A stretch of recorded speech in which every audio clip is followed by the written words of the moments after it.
আভাস নিউজে সকলকে স্বাগত। আমি প্রগতি শুরু করছি আজকের সংবাদ। নন্দীগ্রাম সীতানন্দ কলেজে এবিভিপি ও টিএমসিপি ছাত্রদের মধ্যে ব্যাপক মারামারি সংঘর্ষ, উত্তেজনা গোটা কলেজ চত্বরে। নন্দীগ্রাম সীতানন্দ কলেজে এবিভিপি ও টিএমসিপি ছাত্রদের মধ্যে ব্যাপক মারামারি সংঘর্ষ, উত্তেজনা গোটা কলেজ চত্বরে। অভিযোগ, তৃণমূল ছাত্র পরিষদের নেতা ও ছাত্ররা কলেজ ক্যাম্পাসের মধ্যে হেল্প ডেস্ক খুলে বসে আছে, অথচ দীর্ঘদিন কলেজের নির্বাচন হয়নি। যেখানে নির্বাচন হয়নি সেখানে কোনো রাজনৈতিক দলের হেল্প ডেস্ক বা ফ্ল্যাগ ফেস্টুন থাকবে না কলেজ চত্বরে, এমন দাবি জানায় এবিভিপির ছাত্ররা। তৃণমূল ছাত্র সংগঠনের ছাত্ররা যদি হেল্প ডেস্ক খুলে থাকে তাহলে এবিভিপির ছাত্ররাও হেল্প ডেস্ক খুলবে কলেজের মধ্যে। সেই মূলে ফ্ল্যাগ বাঁধা এবং হেল্প ডেস্ক খুলতে গেলে এই নিয়ে সংঘর্ষ বেঁধে যায় তৃণমূল ছাত্র সংগঠন ও এবিভিপির ছাত্রদের মধ্যে। প্রিন্সিপালের কাছে এই অভিযোগ জানাতে যাওয়ার সময় তার আগে দুই সংগঠনের ছাত্রদের মধ্যে ব্যাপক মারামারি শুরু হয়ে যায়। ব্যাপক উত্তেজনার পরিস্থিতি কলেজ চত্বরে। পুলিশকে খবর দিয়েছে কলেজ কর্তৃপক্ষ।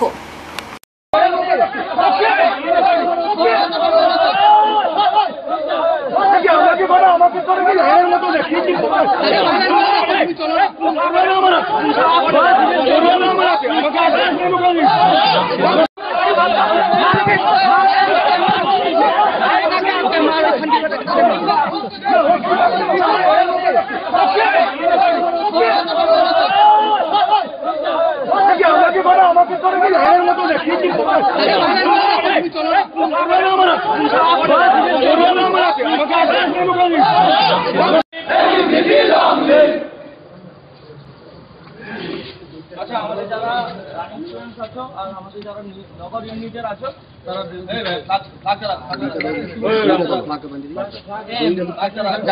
ভিতরে আসো। আমরা আজকে প্রিন্সিপালের কাছে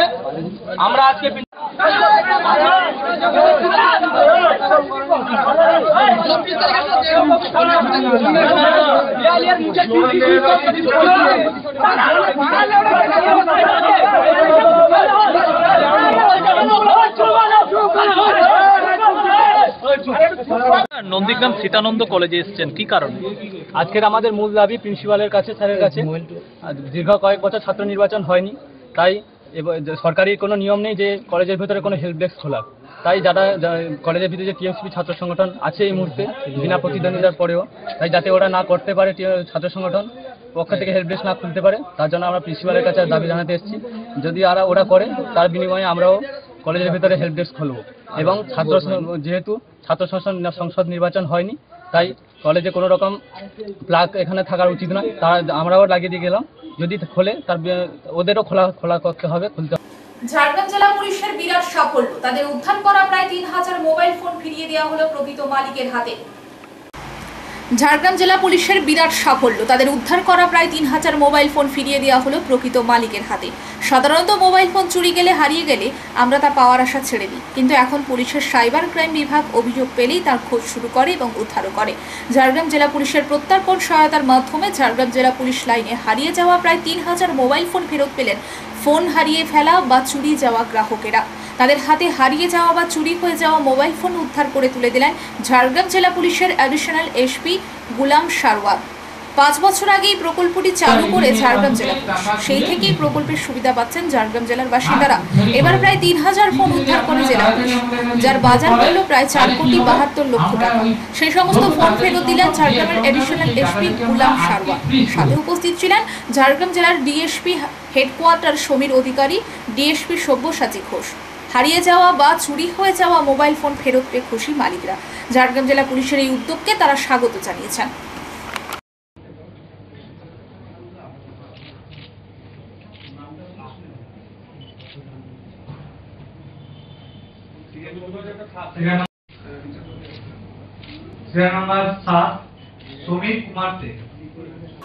জাতীয় সড়কের উপর দুর্ঘটনাগ্রস্ত হলো লঙ্কা বোঝাই একটি পিকআপ ভ্যান গাড়ি। আহত হলেন গাড়ির মধ্যে থাকা এক ব্যক্তি। শুক্রবার রাতে দুর্ঘটনাটি ঘটেছে পশ্চিম মেদিনীপুর জেলার খড়গপুর বালেশ্বর 7 নম্বর জাতীয় সড়কের বেলদা থানার সালাজপুরের কাছে। জাতীয় সড়কের উপর দুর্ঘটনাগ্রস্ত হলো লঙ্কা বোঝাই একটি পিকআপ ভ্যান গাড়ি। আহত হলেন গাড়ির মধ্যে থাকা এক ব্যক্তি। শুক্রবার রাতে দুর্ঘটনাটি ঘটেছে পশ্চিম মেদিনীপুর জেলার খড়গপুর বালেশ্বর 60 নম্বর জাতীয় সড়কের বেলদা থানার সালাজপুরের কাছে। জানা গিয়েছে, এদিন রাতে ওড়িশার বাহানাগা হাট থেকে ফেরার পথে বেলদা থানার সালাজপুরের কাছে পিছন থেকে কোনো এক গাড়ি নিয়ন্ত্রণ হারিয়ে ধাক্কা মারে লঙ্কা বোঝাই করা পিকআপ ভ্যান গাড়িটিতে। এরপর নিয়ন্ত্রণ হারিয়ে পিকআপ ভ্যান গাড়িটি রাস্তার ধারে উল্টে পড়ে। দুর্ঘটনায় আহত হন গাড়ির মধ্যে থাকা এক ব্যক্তি। আহত ব্যক্তির নাম মনোরঞ্জন গিরি, বাড়ি চক শ্রীহরি। দুর্ঘটনায় দুমড়ে মুচড়ে যায় পিকআপ ভ্যান গাড়িটির সামনের অংশ। দুর্ঘটনা দেখে ছুটে আসেন স্থানীয় এলাকার মানুষজন। খবর পেয়ে ঘটনাস্থলে পৌঁছায় বেলদা থানার পুলিশ ও জাতীয় সড়ক কর্তৃপক্ষ। পিকআপ ভ্যান গাড়ির চালক অজয় গিরি জানান, বৃহস্পতিবার বাহানাগা হাটে ব্যবসা করতে গিয়েছিলেন। ফেরার পথে রাস্তায় দাঁড়িয়ে চাও খেয়েছেন। এরপর সালাজপুরের কাছে কোনো এক গাড়ি পিছন থেকে ধাক্কা মারলে ঘটে দুর্ঘটনা। গাড়িতে আমি এবং আমার বাবা ছিলেন। বাবা একটু আহত হয়েছেন। এরপর দুর্ঘটনাগ্রস্ত গাড়িটিকে জাতীয় সড়ক কর্তৃপক্ষের সহযোগিতায় উদ্ধার করে বেলদা থানার পুলিশ। একই সাথে ঘাতক পলাতক গাড়িটির খোঁজ শুরু করেছে পুলিশ।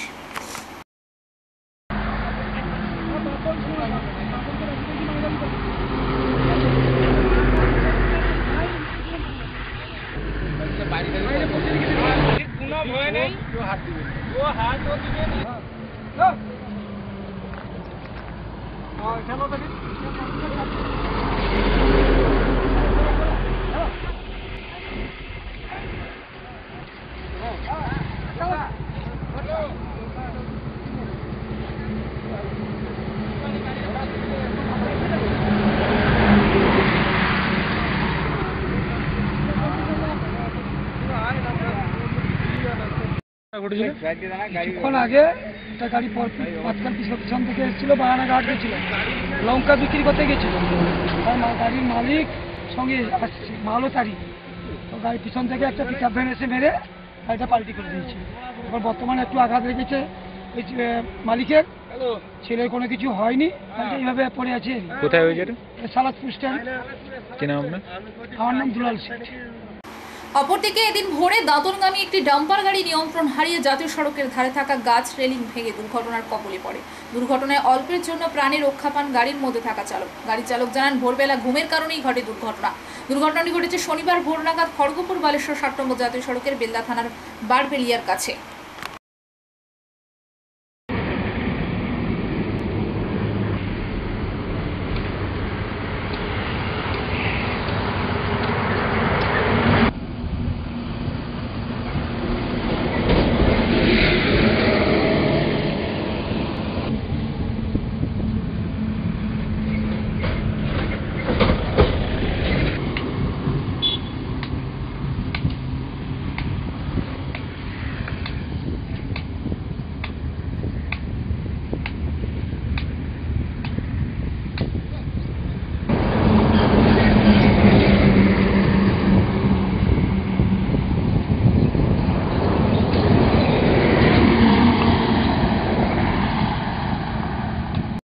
সরকারি আইনকে অমান্য করে বিনা অনুমতিতে পিডব্লিউডির জায়গায় থাকা ডোবায় মাটি ভরাট চলছে রমরমিয়ে।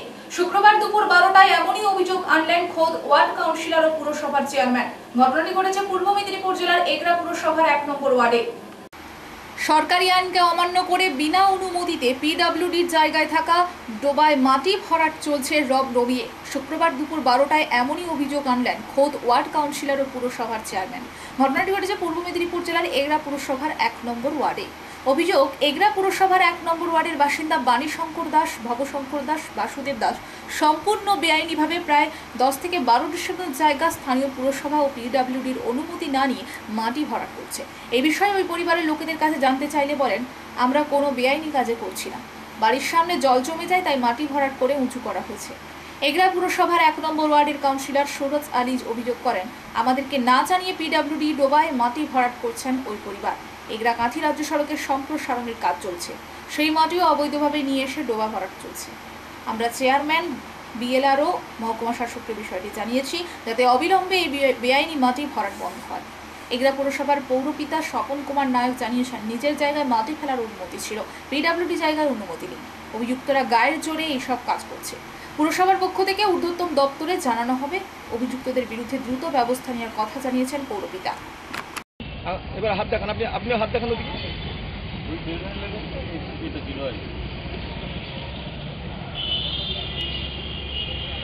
মানে এই কালকে বৃষ্টি হয়েছে তাতে এই ধান জমির মাঝখান থেকে এক যুবকের দেহ উদ্ধার করল পুলিশ। পুলিশের বক্তব্য, বিষক্রিয়ায় মৃত্যু হয়েছে। মৃত যুবকের নাম মিলন কুমার জানা, বয়স 35 বছর, বাড়ি নারায়ণগড়ের খুরশি এলাকায়। ধান জমির মাঝখান থেকে এক যুবকের দেহ উদ্ধার করল পুলিশ। পুলিশের বক্তব্য, বিষক্রিয়ায় মৃত্যু হয়েছে। মৃত যুবকের নাম মিলন কুমার জানা, বয়স 35 বছর, বাড়ি নারায়ণগড়ের খুরশি এলাকায়। পুলিশ ও স্থানীয় সূত্রে খবর, শনিবার সকালে মাঠে গরু চড়াতে গিয়ে মাটিতে মুখ গুজে এক ব্যক্তিকে পড়ে থাকতে দেখেন। স্থানীয়দের খবর দেওয়া হয়, পরে পুলিশ এসে দেহ উদ্ধার করে।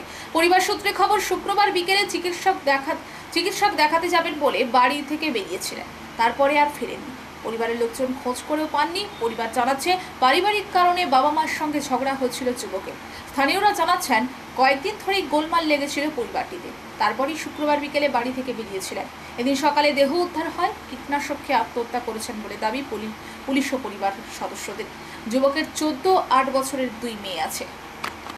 সন্তোষ কুমার জানা। শনিবার স্নানযাত্রা, জ্যৈষ্ঠ পূর্ণিমা তিথিতে জগন্নাথ দেবের এই স্নানযাত্রা পালিত হয়ে থাকে। ঐতিহ্যবাহী উৎসবকে ঘিরে সেজে উঠেছে পুরীর জগন্নাথ মন্দির। এ রাজ্যেও বিভিন্ন জায়গার পাশাপাশি পূর্ব মেদিনীপুর জেলার তমলুকে ইতিহাস বিজড়িত তমলুক মহাপ্রভু মন্দিরে জগন্নাথ দেবের স্নানযাত্রার আয়োজন করা হয়। এই উপলক্ষে সকাল থেকে মন্দিরে ভক্তরা আসতে শুরু করে। শনিবার স্নানযাত্রা, জ্যৈষ্ঠ পূর্ণিমা তিথিতে জগন্নাথ দেবের এই স্নানযাত্রা পালিত হয়ে থাকে। ঐতিহ্যবাহী এই উৎসবকে ঘিরে সেজে উঠেছে পুরীর জগন্নাথ মন্দির। এ রাজ্যেও বিভিন্ন জায়গার পাশাপাশি পূর্ব মেদিনীপুর জেলার তমলুকে ইতিহাস বিজড়িত তমলুক মহাপ্রভু মন্দিরে জগন্নাথ দেবের স্নানযাত্রার আয়োজন করা হয়। এই উপলক্ষে সকাল থেকেই মন্দিরে ভক্তরা আসতে শুরু করে। উল্লেখ্য, স্নানযাত্রা উপলক্ষে শনিবার জগন্নাথ দেব, বলরাম ও সুভদ্রাকে মূল মন্দির থেকে বাইরে নিয়ে আসা হয় পবিত্র স্থানস্থলে। 3 বিগ্রহকেই জল ও দুধ দিয়ে স্নান করানোর পর আবার ফিরিয়ে নিয়ে যাওয়া হয় মূল মন্দিরের গর্ভগৃহে। বিভিন্ন পরম্পরা অনুযায়ী শাস্ত্রে লেখা বিধি মেনে এদিনের এই স্নানযাত্রা পর্ব শুরু হয়েছে। কথিত রয়েছে, জগন্নাথ দেবের এই স্নানযাত্রা অত্যন্ত শুভ দিন। এমন দিনে বিভিন্ন শুভ কাজ করা হয়ে থাকে, যার শুভ ফল সুদূর প্রসারী হয়। মহাস্নান যাত্রার পরে শ্রী শ্রী জগন্নাথ দেব ও শ্রী শ্রী বলরাম দেবের গজগণেশ বেশ ও শ্রী শ্রী সুভদ্রা দেবীর পদ্মবেশে সাজানো হয়।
চাকরির প্রতিশ্রুতি সার, এখনো মিলেনি চাকরি। করমণ্ডল এক্সপ্রেস দুর্ঘটনায় মৃত পশ্চিমবঙ্গের রেল যাত্রীদের পরিবারের একজন সদস্যকে সরকারি চাকরি দেওয়ার আশ্বাস দিয়েছিলেন রাজ্যের মুখ্যমন্ত্রী মমতা বন্দ্যোপাধ্যায়। কেউ কেউ চাকরি পেলেও এখনো অনেকেই পাননি। কাঞ্চনজঙ্ঘা এক্সপ্রেস দুর্ঘটনার পর এমনই অভিযোগ করমণ্ডল এক্সপ্রেস দুর্ঘটনায় মৃত যুবকের পরিবারের। চাকরির প্রতিশ্রুতি সার, এখনো মেলেনি চাকরি। করমণ্ডল এক্সপ্রেস দুর্ঘটনায় মৃত পশ্চিমবঙ্গের রেল যাত্রীদের পরিবারের একজন সদস্যকে সরকারি চাকরি দেওয়ার আশ্বাস দিয়েছিলেন রাজ্যের মুখ্যমন্ত্রী মমতা বন্দ্যোপাধ্যায়। কেউ কেউ চাকরি পেলেও এখনো অনেকেই পাননি। কাঞ্চনজঙ্ঘা এক্সপ্রেস দুর্ঘটনার পর এমনই অভিযোগ করমণ্ডল এক্সপ্রেস দুর্ঘটনায় মৃত যুবকের পরিবারের। ঠিক 1 বছর আগে, গত বছর 2রা জুন ওড়িশার বালাসোরে একটি মালবাহী ট্রেন সহ 2টি যাত্রীবাহী ট্রেন দুর্ঘটনার কবলে পড়ে। ট্রেন দুটি হল 12841 করমণ্ডল এক্সপ্রেস ও 12864 বেঙ্গালুরু হাওড়া SF এক্সপ্রেস। ভয়াবহ সেই দুর্ঘটনায় কমপক্ষে 289 জনের মৃত্যু হয়। সেই দুর্ঘটনায় মৃত পশ্চিমবঙ্গের রেলযাত্রীদের পরিবারকে 5 লক্ষ টাকা আর্থিক সাহায্যের পাশাপাশি একটি করে সরকারি চাকরির আশ্বাস দিয়েছিলেন রাজ্যের মুখ্যমন্ত্রী মমতা বন্দ্যোপাধ্যায়। অনেকে সরকারি চাকরি পেলেও এখনও সরকারি চাকরি থেকে বঞ্চিত রয়েছেন করমণ্ডল এক্সপ্রেসের দুর্ঘটনায় মৃত মানস মাইতির পরিবার। পূর্ব মেদিনীপুর জেলার পটাশপুর থানা এলাকার মানপুর গ্রামের বাসিন্দা মৃত মানস মাইতির স্ত্রী সুদেশনা ঘোড়াই মাইতি ও তার পরিবারের লোকেরা জানান, দুর্ঘটনার প্রায় 1 মাস পরে খোঁজ পাওয়া গেছিল মানুষের মৃতদেহের। পরিবারের অভিযোগ, ওই একই করমণ্ডল এক্সপ্রেসের অন্য যাত্রীর পরিবার সরকারি চাকরি পেলেও বঞ্চিত রয়েছেন তারা। বহুবার নবান্নে ও সরকারি বিভিন্ন দপ্তরে গিয়েও কোনো লাভ হয়নি। আর্থিক সাহায্য পেলেও এখনও মেলেনি সরকারি চাকরি। মুখ্যমন্ত্রীর দেওয়া আশ্বাসের ওপর ভরসা রেখে পরিবারের লোকজন এখনও অপেক্ষা করছেন একটা সরকারি চাকরি পেলে সংসারটা কোনো রকমে বেঁচে যাবে, এমনই আশায় বুক বেঁধে আছেন তারা। দুর্ঘটনার পর বহু ক্ষেত্রে নানা সাহায্যের আশ্বাস দিয়ে থাকে সরকারি ও বেসরকারি বিভিন্ন সংস্থা। বহু ক্ষেত্রে আশ্বাস আর বাস্তব রূপ পায় না। করমণ্ডল এক্সপ্রেসের যাত্রী মানস মাইতির স্ত্রীর জন্য একটি সরকারি চাকরির ব্যবস্থা করুক রাজ্য সরকার, চাইছেন মানুষের প্রতিবেশী ও আত্মীয় স্বজনরা।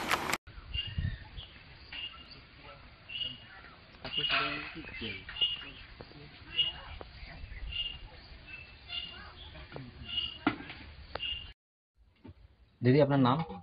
সুদেশনা ঘোড়াই মাইতি। আচ্ছা, গত বছর করমণ্ডল এক্সপ্রেসের দুর্ঘটনায় আপনার স্বামীকে হারিয়েছিলেন। হ্যাঁ, তারপর কেমন আছেন এখন? অবস্থা খুবই খারাপ। গত বছর 2 তারিখে 2/6/2023 মারা গিয়েছিল। অনেক কষ্টে খোঁজাখুঁজির পরে তার ভাইয়ের সঙ্গে, আমার স্বামীর যিনি ভাই ছিলেন তার সঙ্গে ডিএনএ টেস্টের পরে 1 মাসের পরে 30 দিনের মাথায় 30 তারিখের মাথায় পাওয়া গিয়েছিল আর কি।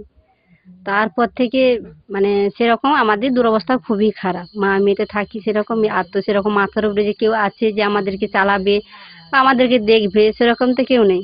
অবস্থা খুবই খারাপের মধ্যে আছে। আর যেটা রাজ্য থেকে যেটা ঘোষণা করেছিল যে 5 লাখ টাকা, আর যেটা চাকরি হোমগার্ডের যেটা চাকরিটার কথা বলেছিল যেটা দেবে বলে, সেটা তো এখন অবধি আমরা পাইনি। টাকাটা পেয়েছি, টাকাটা অনেক ঘোরাঘুরির পরে অনেক জায়গায় যাওয়ার পরে ছোটাছুটির পরে আমরা টাকাটা পেয়েছি, কিন্তু কাজটা এখন অবধি পাইনি। কাজের জন্য আমরা নবান্নে গিয়েছি, বহুবার গিয়েছি নবান্ন থেকে শুরু করে তমলুক ডিএমএ অফিসে, কলকাতা যে লেবার ডিপার্টমেন্টে, সেখানে মেন যেটা হোমগার্ডের মেন জায়গা যেটা বলেছিল কলকাতা সডরং নাকি, সেখানেও গিয়েছি, বহুবার গিয়েছি। নবান্নে তো মিনিমাম হলে তো 5-7 বার গিয়েছি। সেখান থেকে যতবার গিয়েছি ততবারই বলছে আমরা টাকাটা দিতে পারি, কিন্তু চাকরিটা আমার হাতে এখনো নেই। যতবার গিয়েছি, কিন্তু অন্য কোথাও গেলে তারাই বলছে যে নবান্ন থেকে যতক্ষণ না অর্ডার আসছে ততক্ষণ আমরা কিছুই করতে পারবো না। আর নবান্নে গেলে তার বিপরীত কথা বলছে। তার দিদি যে কথাটা বলেছিল যে চাকরি দেওয়ার কথা, যে প্রতিশ্রুতি দিয়েছিল সেটা তো অনেকেই পেয়েছে বলেছিল, যার সঙ্গে সঙ্গে হোক আর ডিএনএসটা আগে হোক, তারা অনেকেই পেয়েছে। এখানে পেয়েছে অনেকে, 10, 12, 18 জন না কতজন পেয়েছে আমি শুনেছিলাম। তার মধ্যে আমার জানা আছে এখানে পাহাড়ি চোখে 2 জন আছে, একসঙ্গে এরা 3 জন গিয়েছিল, তারা পেয়েছিল। কিন্তু আমাদের এখন অবধি সে কাজটা হয়নি। যে কথাটা দিয়েছিল 10 জনের মধ্যে 5 জন পেলো আর 5 জন পায়নি। কেন? এটা হবে কিসের জন্য? যদি দেবে সবাইকে দেবে, আর যদি না দেবে কাউকে দেওয়ার দরকার নেই। তাদের প্রতিশ্রুতি সাথ থাকে। হ্যাঁ, এখনো পর্যন্ত আপনি সেই চাকরি পাননি? না, যে প্রতিশ্রুতি দিয়েছিলেন সেটা আমরা এখন অবধি আমাদের ক্ষেত্রে সেটা কার্যকরী এখন অবধি হয়নি। ধান কাটা মেশিনের বকেয়া টাকা আদায় করতে গিয়ে প্রাণঘাতী আক্রমণের শিকার বৃদ্ধ। জানা গিয়েছে আক্রান্ত ব্যক্তির নাম হরেন্দ্রনাথ মাহাতো, তার বাড়ি ঝাড়গ্রাম জেলার সাকরাইল ব্লকের পালইডাঙ্গা গ্রামে। কাটা মেশিনের বকেয়া টাকা আদায় করতে গিয়ে প্রাণঘাতী আক্রমণের শিকার বৃদ্ধ। জানা গিয়েছে আক্রান্ত ব্যক্তির নাম হরেন্দ্রনাথ মাহাতো, তার বাড়ি ঝাড়গ্রাম জেলার সাকরাইল ব্লকের পালইডাঙ্গা গ্রামে। শুক্রবার রাত্রে বকেয়া টাকা আদায় করে বাড়ি ফিরছিলেন তিনি। সেই সময় তার উপরে আক্রমণ চালানো হয় বলে অভিযোগ তার পরিবারের। জানা গিয়েছে ধান কাটা মেশিনের বকেয়া টাকা আনতে গিয়েছিলেন তিনি, সেই সময় তার উপরে আক্রমণ চালানো হয়। প্রতিদিনের মতন এই দিনেও তিনি বকেয়া টাকা আদায় করতে গিয়েছিলেন গ্রামের বিভিন্ন প্রান্তে। সাকরাইল ব্লকের ছত্রি এলাকায় উদ্দেশ্য প্রণোদিতভাবে তার উপরে হামলা চালানো হয় বলে অভিযোগ। তার মাথায় সজোরে আঘাত করা হয়, রক্তাক্ত অবস্থায় লুটিয়ে পড়েন তিনি। এরপরেই পরিবারের লোকজন তাকে উদ্ধার করে ভাঙ্গাগড় গ্রামীণ হাসপাতালে নিয়ে যান। বর্তমানে ওই ব্যক্তির অবস্থা আশঙ্কাজনক। কারোর সঙ্গে কোনো রকম শত্রুতা ছিল না বলেই তার পুত্র জানিয়েছেন।